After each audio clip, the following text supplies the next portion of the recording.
राज्यावर अवकाळी पावसाचं संकट कायम आहे। गेल्या काही दिवसांपासून पडणाऱ्या अवकाळी पावसामुळे राज्यातील अनेक जिल्ह्यांमध्ये शेतीचं मोठं नुकसान झालं आहे।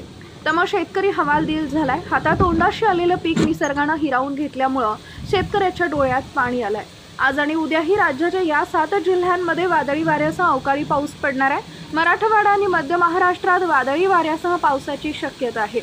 हवामान खात्याकडून रेड अलर्ट जारी करण्यात आला, तर उर्वरित राज्यात ढगाळ हवामानासह उष्ण आणि दमट हवामान राहण्याची शक्यता आहे। बातमी सविस्तर पाहूया। त्या अगोदर तुम्ही आपल्या चॅनलवर नवीन असाल तर चॅनलला सबस्क्राइब जरूर करा, जेणेकरून अशा प्रकारच्या अपडेट्स या तुमच्यापर्यंत पोहोचत राहतील।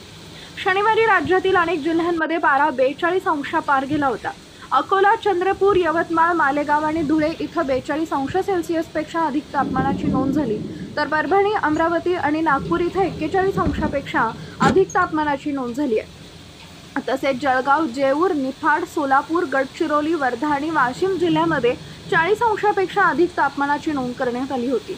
हवामान खात्यानं दिलेल्या माहितीनुसार मराठवाडा आणि मध्य महाराष्ट्रात वादळी वाऱ्यासह पाऊस पडण्याची शक्यता आहे। आज मराठवाड्यातील छत्रपती संभाजीनगर, जालना, बीडमध्ये वादळी वाऱ्यासह मुसळधार पाऊस पडण्याची शक्यता आहे, तर पश्चिम महाराष्ट्रातील मराठवाड्यातील सोलापूर जिल्ह्यात वादळी वाऱ्यासह पावसाची शक्यता आहे। या सर्व जिल्ह्यांना येलो अलर्ट जारी करण्यात आलाय। तसेच जळगाव, अहिल्यानगर, सांगली, परभणी, हिंगोली, धाराशिव, लातूर, नांदेड या सर्व जिल्ह्यात तुरळक ठिकाणी विजांच्या कडकडाटासह पावसाचा इशारा देण्यात आलाय।